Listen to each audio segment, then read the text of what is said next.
Into the Sector Second, Episode 7. I'm here with Peter Zurowesty, who is an Associate Professor of Practice in Architecture with the Iowa State University College of Design. Peter, welcome in. Did I get your title right? That's always my first concern. Yeah, you nailed it. You nailed the name, named the title. Perfect. And with that, you're also an architect yourself, a researcher, educator, director of ZA or ZA, Zurowesty Architecture, correct? Yeah, correct. And so, first off, welcome in. I appreciate you coming in and chatting with us on Sector Second. Yeah, thanks for having me. So we'll get into the big reason why I got you here first, but let's go into your background a little bit before we get there. What got you into architecture? Where's your background lie? Yeah, it's I grew up in Kansas City, and I'll never forget the first time I thought about being an architect. I was on my way home from a baseball game. And I wasn't doing very well in baseball. I thought I was going to be a professional baseball player. And then I think it was maybe 11 or 12. And I think my dad sat me down and said, it might be time to start thinking about something else. And I was like, crying because I wasn't getting started. And I was like, well, what could I do? He's like, well, you like math. You're good at drawing, maybe architecture. Oh. And he kind of planted the seed in my head. And I started, going around to different neighborhoods and drawing houses. And then I was lucky that in high school, we had a architecture program. Mm-hmm. So starting as a freshman in high school, I started taking drafting classes and getting into design. Oh. So I was very lucky to kind of know what I wanted to do. And I think it was about 15 or 16 when I realized, yeah, that's it. Your dad shot down the big dream, though, early on in life, right? Kind of set that track in motion a little bit, huh? Yeah. I think... we all have our physical limits as athletes, and I reached mine when I was 12. So it's all good. Hey, better for it though, right? With architecture now, you went to the University of Kansas, got your undergrad there, and then proceeded to Harvard for a Master's of Architecture. Mm-hmm. How different was that move being a Kansas City guy, going from Lawrence, Kansas, all the way out east to the East Coast, and being around a university like Harvard? Well, it was an interesting time when I finished undergraduate degree at Kansas. It was in 2010, mm-hmm. And that was kind of really the pits of the post-08 recession. Architecture was hit really, really hard by the subprime mortgage crisis. There were no cranes in the sky for many years. Nobody was hiring. Even people graduating at the top of their class, like summa cum laude, couldn't get jobs. It was really difficult. So going back to grad school, I remember finishing undergrad, and at the time I was applying to dozens of places and not getting any callbacks, and nobody was hiring.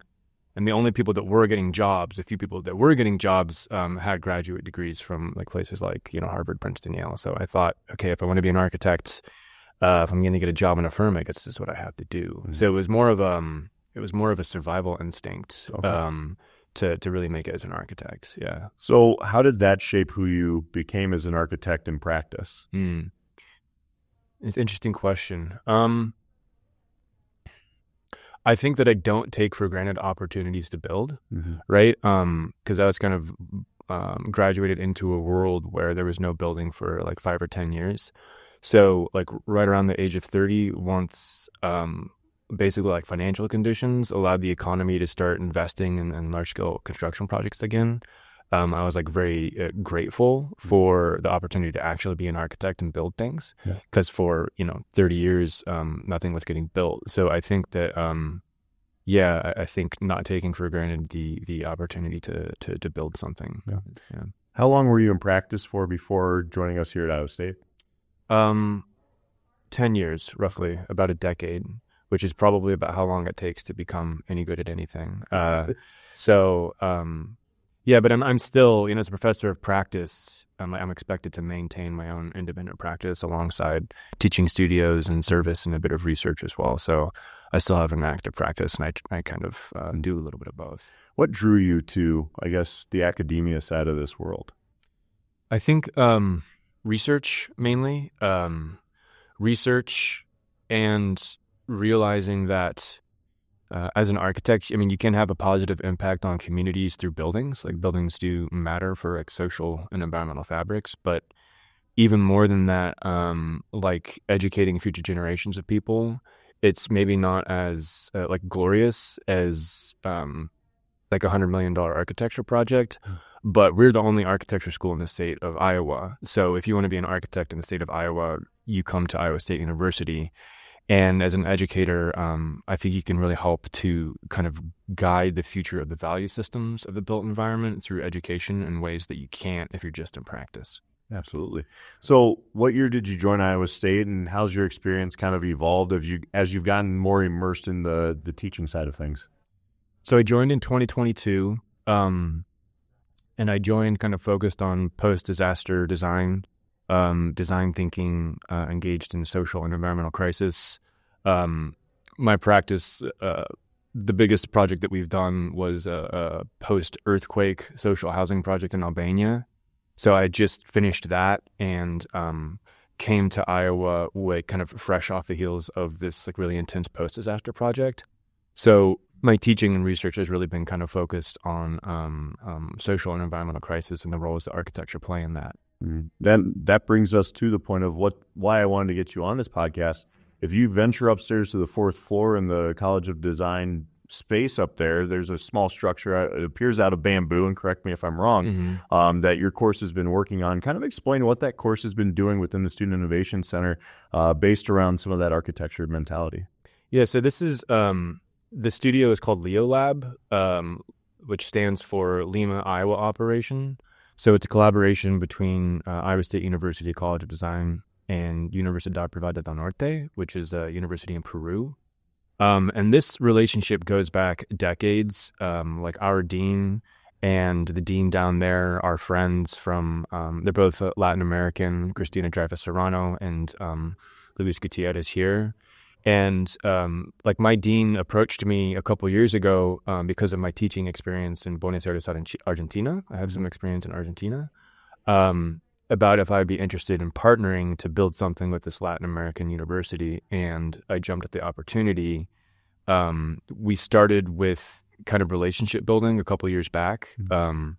These types of partnerships where you're working in communities really take long-term commitments. It's not something you can just show up and then leave. It really needs to be like 5, maybe 10-year commitment. So it was a slow, steady relationship building process starting a couple years ago. And last semester, it kind of came to a head with our first design build effort. And so we had roughly 15 students in Iowa and 15 to 20 students in Lima that were working for 11 weeks on a design for a shade structure for a school in Peru. Okay. And the school is called Fe y Alegria, which is it's a network of schools that are geared towards providing education, free education to people that couldn't otherwise afford it. The education system in Peru is quite different than here. It's kind of like a pay-to-play type of scenario. But this is one of the few institutions that's committed to providing education to marginalized communities. So ISU and UPN, the two universities, work together with these schools to build educational infrastructures to kind of help improve the situation there. Very cool. And for you, what's it like to see your students kind of embrace a cause like that while learning some key aspects to architecture?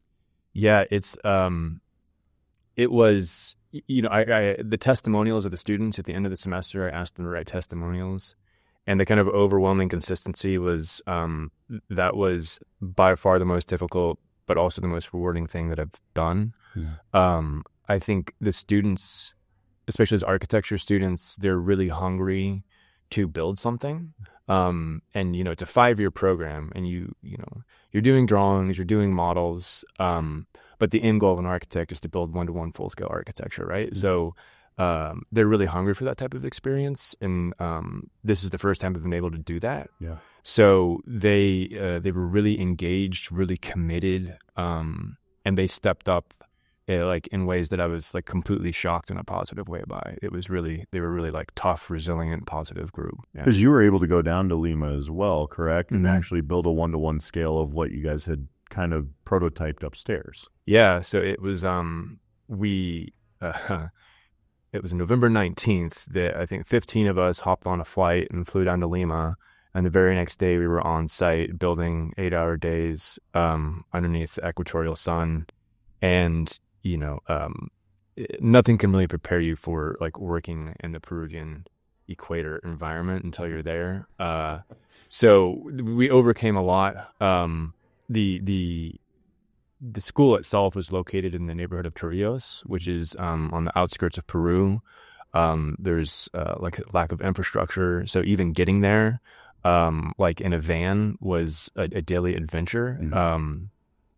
And students were like working through like UV sickness, working through hunger, working through thirst. Like we didn't have many resources. It was our first time doing this, so we learned a lot, and I'm going to make a lot of adjustments for next times. But like the resilience of the students to just like get it done and make it happen was, one of the most incredible experiences of my career. Well, and that was one other aspect, if I recall, talking to a couple of students who were down here taking photos of the prototyping process, was they had to find a way that they could either have materials down there that are easily accessible or something that could transport easily enough. And so that also plays into the mindset of you don't have all the materials necessarily that some architects are fortunate enough to have. You have to think on your feet a little bit there too. Yeah, I mean, our materials budget was less than $10,000 altogether.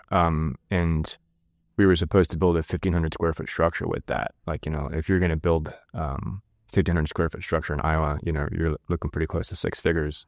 So it's kind of like the project became, okay, we have a very limited budget, but we need to provide like maximum infrastructure, like maximum square footage. How can we do that structurally? What material can allow us to give us the longest span? And we looked at concrete, we looked at steel, and they were both too expensive. And we came upon bamboo because it's very affordable down there, but it's also very strong, sometimes stronger than steel, depending on the species of bamboo. So once we committed to bamboo, that kind of triggered all other kinds of design challenges, like how does a bamboo column hit the ground? And because you have all kinds of issues with the bamboo can't be sitting on the ground directly because it'll absorb moisture and start to rot. So we developed... but cedar does not. Cedar is a rot-resistant wood. But cedar is very expensive in Peru, but readily accessible here.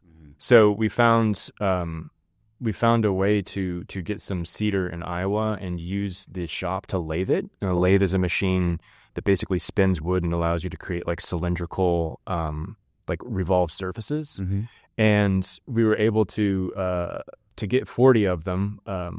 40 foundation footings built out of cedar using the lathe upstairs. Okay. And we put them on our suitcases and flew to Lima, and we arrived there on site and basically like inserted these cedar components into the bamboo voids to become foundation components. And It was this really beautiful moment where like you had a bunch of students from Iowa with Iowa-sourced cedar flying down to Peru, and then the Peruvian students had prepared the bamboo.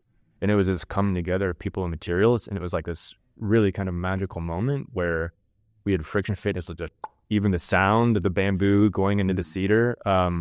It was a really beautiful moment, like a kind of north-south collaboration. And then we erected the columns, installed the beams, draped it with some Ute textile membranes, and we made it happen. Very cool. And you already hit on the aspect where the students felt the empowerment that this class brought for you. I mean, being through your career, and what kind of feeling does it give you to see those responses from students that will go off and be impacted in their full-time careers based off of that one course? Yeah, I mean, it keeps you going. It's a lot of extra effort, it's hard to quantify, but I don't know, sometimes somewhere between 3 and 5 times the effort that it would take to teach a typical course. And as an educator, I mean, you're not getting compensated for that financially. The compensation comes in the form of, I think, social capital as opposed to financial capital. And you're realizing that you're having a positive impact on the community, and it takes an army to do something like that. You really need a group of committed students, and to know that like it both impacts the community there, but also the students in positive ways. It kind of, if you didn't have that, it would be hard to rationalize putting in this kind of effort year after year after year. Yeah. But the kind of feedback loop of getting that response kind of allows you to gear up and do it again next time. You hit a little bit on how the Student Innovation Center was able to aid your students. What other aspects were your students able to utilize our space to kind of showcase what they're doing? Yeah, I mean, the Student Innovation Center's wooden metal shop is world class. I mean, it's one of the reasons I came here. Is you have machines in there that can build themselves, like Matrix style, and the staff that is there, they're all like professionals, like some of them have a master's degree in architecture, for example. And they're like extremely helpful. Folks like Steve and Corey and everybody in the Wood and Metal Shop were incredibly supportive. Mm-hmm. And we kind of, from the beginning, we're interested in building a positive relationship with those folks. And like certain things happened where like we were using the lathe and a piece broke. Mm-hmm. And we were having to leave for Lima in a few days, and we had to make more cedar foundation components, but we had a broken machine. Yeah. And it was kind of this crisis where we were like Googling like, how can we get this replacement part here as fast as possible? And it was taking weeks and weeks and weeks. And one of the shop guys, Corey, who is like a machining expert, was like, you know what, I think I can actually make that part for you. And he went over to the metal side of the studio and made this like CNC milled this like really incredible piece of steel that we could attach to the lathe to finish our work. Wow. So it kind of it was pretty like incredible to see them step up and with that kind of commitment. Very cool team effort. Yeah. So, I mean, that brings us to architecture feels like a space where innovation is constant. It might be elongated periods of time. What's innovation mean for you? Yeah, I think that's it's a moving target, what that word means to me. I think like initially I became very kind of committed to architecture as a form of environmental practice through sustainability, ecology, that kind of thing. And I quickly realized that you can't have much of an impact, like a positive impact on environmental policy, planning, design, without first engaging like the social aspects, because to implement anything, you need like social fabrics and connections, people working together. So for me, it's the innovation of the Leo Lab project. Like while the bamboo structure turned out beautifully and it photographs well and it's marketable and it can raise money and all these things, it's more the innovation of like the social relationship building, and like building long-term trusting relationships with communities. That for me is like the foundation of any form of innovation. Very cool. Yeah. What are your dreams and goals with this course? Like obviously you continue to evolve it, that type of thing, but I mean, it sounds like you've got a great foundation now of expectations and kind of ironed out some details and continuing to build off of it. Yeah, it's Universidad Privada del Norte is a Peruvian university that has 10 campuses, all throughout various locations all over Peru, in the north of Peru, the south of Peru, Cajamarca, Trujillo, Lima. And so the idea is that each studio will be like a community engaged outreach design build for a different campus. So last time it was the Chorrillos campus, and next time we're talking about doing a project in Trujillo, which is a very different Peruvian context. It's like in the coastal northern deserts, whereas Lima is its own, was the largest city in Lima and Peru, and has its different environmental and social conditions. So the idea is to kind of continue the collaboration through like punctual interventions in different cities in Peru to kind of build like a network of projects and network of like mutual aid and solidarity between these marginalized communities in Peru. Very cool. And is this a course that's offered every fall, or how frequently is this course offered? We're working through it right now with administration. I mean, it kind of depends on fundraising. But yeah, the idea is once a year to go down there and do something. Okay. That's the goal. Very cool. I mean, with that, we'll wrap up the deep dive on all of this. But I think the last question and final question I do have for you is, what is the biggest challenge your team overcame? You mentioned some of the environmental challenges, but then what was maybe the most profound success you guys found in this too that might have surprised you a little bit? Yeah, I think the biggest challenge we overcame was the barriers between working internationally with mirror studios, one in Iowa, one in Peru. There were a few English speakers, sort of ish. We didn't, and there was maybe one or two Spanish speakers on our side, but there was no really shared language. So there was lots of Google translating, lots of communicating through drawings and models as opposed to language.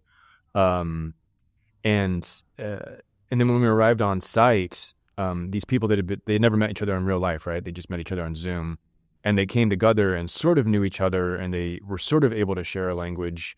But like the Peruvian students learned English a bit more. The Iowan students learned Spanish. The shared language expanded. And on site, there was lots of like sketching to communicate, like how to build something. There was lots of like demonstrations with hands and like gestures, just finding a way to communicate design ideas without the benefit of language was a really big challenge. But it also ended up in like there's going to be lifelong friendships and relationships, maybe some situationships that came out of the relationships between not only the Iowan students and the Peruvian students, but also the community there and all the administrators and faculty.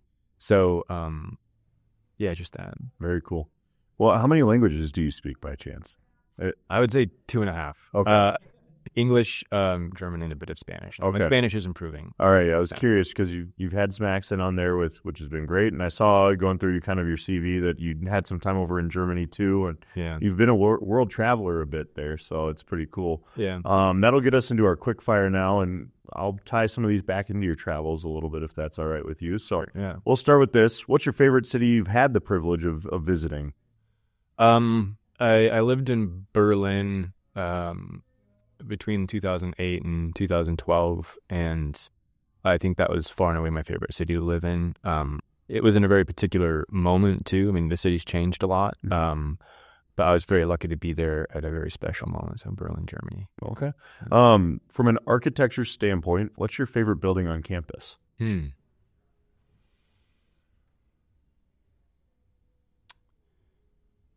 I don't even know the name of it, but it's the theater next to the Schiemann Building. Okay. That entire complex over there next to the Coliseum, where you have the Schiemann Center, the Coliseum, and the theater is really, some would call it like brutalist architecture, but I think there's like an incredible kind of lightness to the way that they dealt with the curved concrete roofs. They seem like these very massive concrete structures seem to kind of float with a type of lightness. And I think it was just like a really well executed modernist project of, I think it was the 60s or 70s. Yeah, I believe 60s. So yeah. Very cool. All righty. Do you have a favorite period of architecture? Right now. Because it's that's where we can that's where we can make the change, I think. It's a really interesting moment for architecture right now. In what way, I guess, really quick to expand on that? Well, without getting into like the entire history and theory of the discipline, it was, architecture following modernism, like in the 60s, post World War II, went through a series of phases. The architecture we were just talking about is like a modernist architecture, which is kind of like form follows function. And then in the 70s and 80s, it kind of shifted to postmodernism, where form started to follow more like historical references. There's a big interest in like Greek and Roman architecture, for example. So architecture started to reference antiquity more. And then that led to deconstructivism, where people were really interested in taking buildings apart and putting them back together in disjunctive, kind of juxtaposed ways. Okay. And that was followed by parametricism, which was the emergence of the computer that allowed for computation to allow architecture to achieve forms, structures, and technologies it wasn't able to before. And then we hit the 2008 recession, and then we hit the pandemic, and we hit Black Lives Matter and Me Too. And there was like a big kind of shift within the discipline away from like an obsession with what I call formal autonomy, or an obsession with like the shape of architecture and its structures, and more an interest in the role that architecture plays in like social and environmental justice, social and environmental crisis. I think for the first time in a while, architects are really reckoning with like the impact that architecture has on lives in a way that hasn't been true for a long time. Very cool. So yeah. Awesome. That's really good insights, stuff I wouldn't have ever thought of, but certainly a really cool insight. I'm going to ask you, coffee, tea, or an energy drink to get you through the day? Coffee all the way. All right. Yeah. If you weren't an architect, and you might have answered this already, what would you be? That also shifts. I think at one point I would have said a marine biologist. At another point I would have said forestry. More recently, the answer is leaning towards community organizer. Somewhere between being in forestry and community organizing, maybe. Okay. Yeah. All right, very cool. Yeah. Well, that concludes the quick fire, and that'll wrap up our Sector Second with you. Yeah, thanks a lot. Yeah, I appreciate it. Great insight, and certainly a really special project that you created out of that coursework upstairs. And hope to see more being built up there on the 4th floor by you guys. Yeah, thanks for the opportunity to share. All Appreciate right. it. That'll wrap up Sector Second. When we come back, we'll get through the list of events coming up over the next couple of weeks.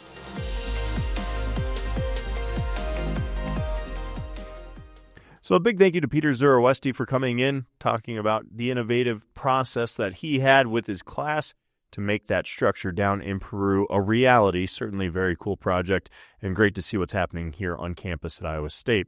With that being said, let's take a look at the events happening inside of the Student Innovation Center over the next couple of weeks. And we'll start with this: $5,000 in prizes, and a chance to make your innovative vision a reality. Sounds pretty sweet to me. So February 20th, we have our first of 2 Applied AI Challenge events. It's part of the Start Something and Change the World series we do here.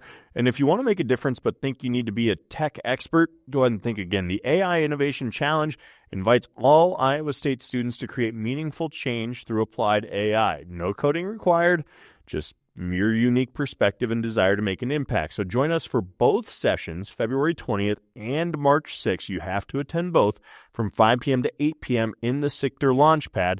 More information can be found on our website. Monday, February 17th through February 20th in room 3231 is Iowa State's Papa John's Center for Entrepreneurship hosting the College by College Pitch Off. Students will have the chance to deliver a 90-second pitch about an idea or business they're working on to a panel of judges for cash prizes.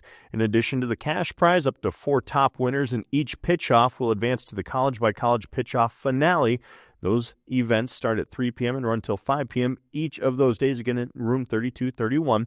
And then they'll follow up the next week as well, February 24th through the 27th. For more of the pitch-off competition. Again, find out more on our website, sector.iastate.edu. And lastly, February 24th through February 27th, Kodak Student Celebration merch sale is going on down on the first floor atrium.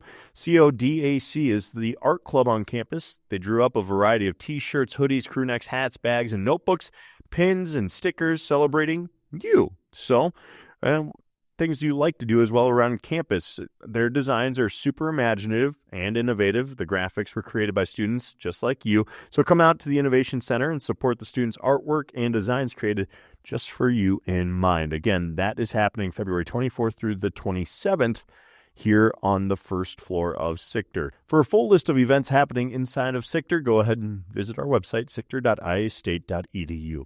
That'll put a wrap here on episode 7 of the Sector Second. Looking forward to seeing you all in a couple of weeks for episode 8. Thanks so much.